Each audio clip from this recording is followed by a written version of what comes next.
Seguindo, temos essa questão aí de conservação de momento também, né? Um bloco de 2 kg se move para a direita com uma rapidez de 5 metros por segundo e colide com um bloco de 3 kg, que se move no mesmo sentido a 2 metros por segundo. Após a colisão, o bloco de 3 kg se move para a direita a 4,2 metros por segundo. Determina a velocidade do bloco de 2 kg após a colisão. Certo?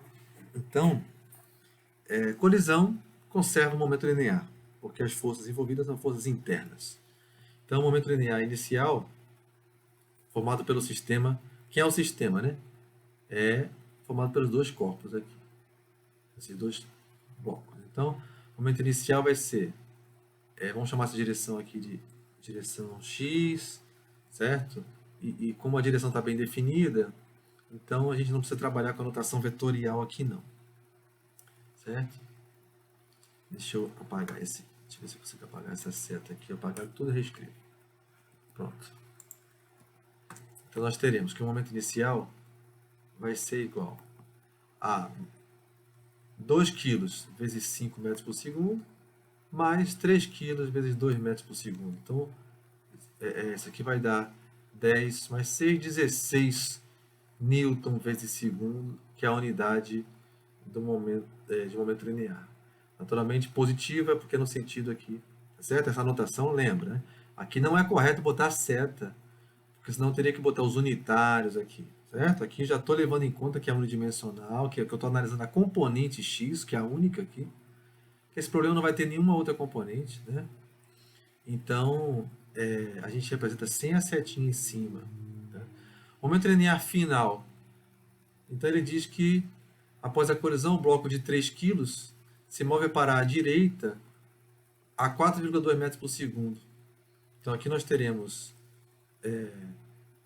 3 kg, é a massa, vezes a velocidade de 4,2.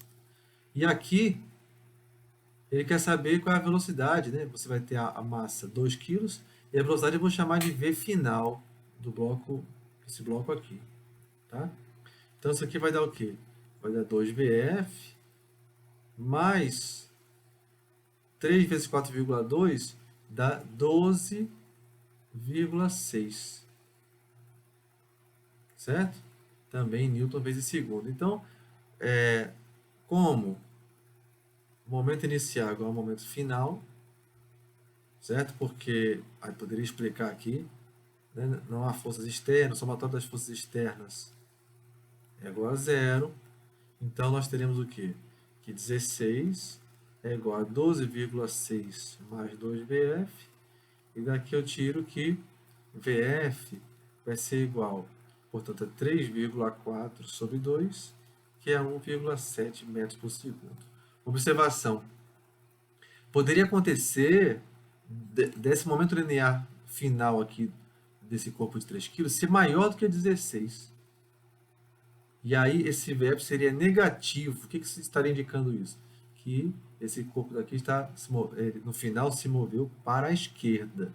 Entendeu? Aqui não. Aqui foi tudo, ficou positivo. Acabou-se. Questão tranquila. Uma questão aqui que é uma variação em cima do problema do pêndulo balístico. É uma colisão chamada de totalmente inelástica, como eu comentei lá na revisãozinha, certo? De momento linear. Então, o enunciado é assim: exibindo uma ótima pontaria, você atira um projétil em um bloco de madeira pendurado, conhecido como pêndulo balístico. O projétil atinge a caixa e a atravessa completamente. Um sensor a laser indica que o projétil emergiu com a metade de sua velocidade inicial. Então, ele veio com a velocidade V1i, certo? E emergiu aqui, ele atravessou e saiu com metade dessa velocidade inicial. Sabendo disso, você corretamente revela até que altura o alvo oscilou. Porque o alvo vai subir aqui até uma certa altura. Que altura é essa? Ele quer saber essa altura aqui. Certo? Então, esse problema aqui, como eu comentei na sala, se divide em dois momentos. Dois momentos que eu falo, dois instantes importantes, né? Dois intervalos importantes de tempo. Um é a colisão, e o outro é, logo após a colisão, o movimento de subida aqui do pêndulo balístico. Certo? Então, a primeira parte, analisar a primeira parte aqui do problema. Então, é a colisão. A colisão a gente analisa sempre imediatamente antes e imediatamente depois. Antes, o que nós temos? O momento inicial, novamente, o problema aqui é um problema da colisão, um problema unidimensional, um problema horizontal aqui, certo? Eu não consigo fazer uma coisa horizontal, vou tentar de novo, piorou, a gente chega lá. Pronto. Certo? Isso aqui é a direção X e tal. Então a gente vai trabalhar, para análise da colisão, a gente vai trabalhar sem se preocupar com direção, porque a direção é a direção X.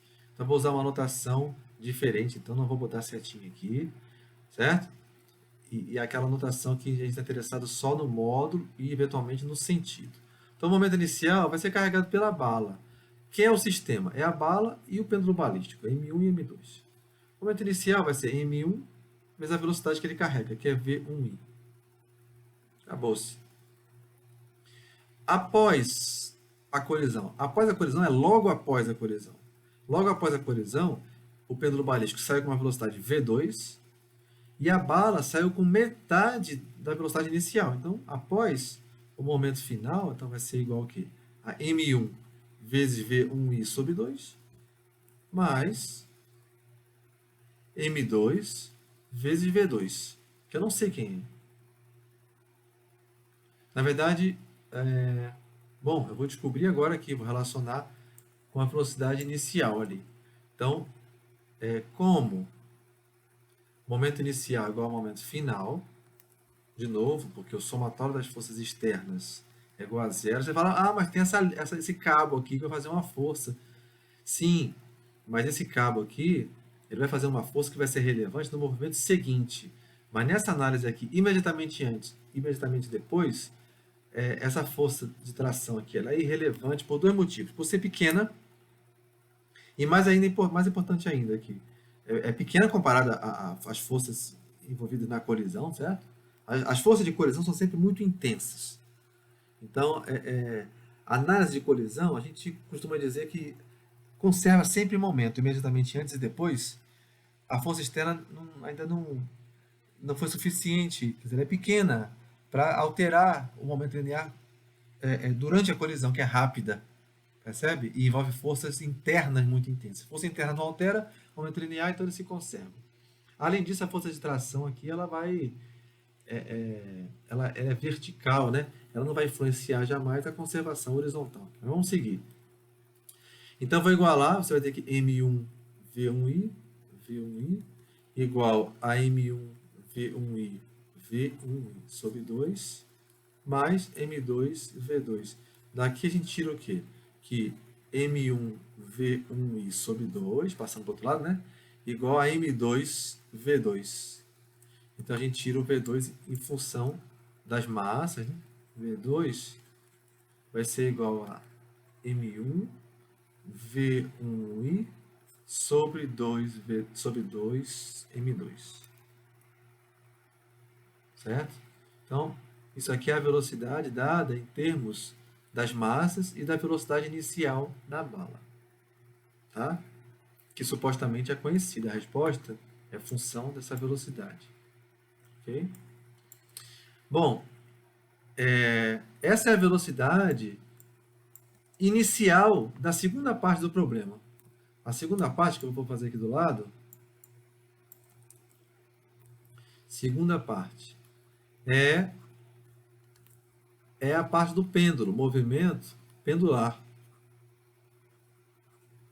Movimento pendular. Certo? Então, nós temos o bloco aqui, o pêndulo balístico, com a velocidade V2, que eu tenho uma expressão para ela, horizontal, certo? E ele vai subir, né? A força de tração não realiza trabalho, porque ela é sempre perpendicular, né, ao deslocamento, né? E só atua a força-peso, que é uma força conservativa. A bala foi-se embora, não vou nem analisar mais. Analisar o movimento do pêndulo, porque ele quer saber qual é a altura que ele sobe. Ora, aqui vira um problema de conservação da energia, um problema trivial, né? Que a gente já fez lá na primeira parte várias vezes. Então nós temos o seguinte, a energia inicial vai ser toda cinética. Vamos botar aqui o zero, aqui na altura do centro de massa. Aqui a altura igual a zero, né? Então a energia inicial é cinética, que vai ser meio de m2 vezes v2 ao quadrado. E eu tenho uma expressão para V2, vou usar isso lá no final. Tá? A energia mecânica final vai ser toda potencial gravitacional, porque ele vai parar, ele quer saber a altura máxima. Então vai ser M2 vezes G vezes H. Certo? Então, igualando, de E igual a F, certo? Então, a gente obtém meio de m2v2 ao quadrado igual a m2gh. A gente obtém o h em função do v2 e do g. A gente obtém que o h é igual a v2 ao quadrado sobre 2g. Certo? Então, eu vou usar essa expressão aqui do v2, ó, aqui, junto com essa aqui do h, vou obter que a h vai ser igual v2 ao quadrado, vai ser m1 ao quadrado, v1i ao quadrado, sobre 4m2 ao quadrado. Eu tenho que dividir isso por 2g. Então, isso vai dar m1 ao quadrado, v1i ao quadrado, sobre 8m2 ao quadrado, g. Que eu acho que se o gabarito estiver certo, é a resposta. Está lá. Ok? A próxima questão da lista envolve energia cinética de rotação. Eu ainda vou fazer daqui a pouquinho, vou colocar uma revisão dessa parte curta que a gente viu sobre rotações de corpos rígidos, né? De energia cinética de rotação. Essa parte, eu tenho dito que só tem que trabalhar ela quem estiver bem nesses exercícios aí de energia cinética, energia potencial, trabalho, momento linear, centro de massa. Certo? Então, deixa realmente para depois de ter trabalhado bem essas outras partes que eu mencionei. Ok?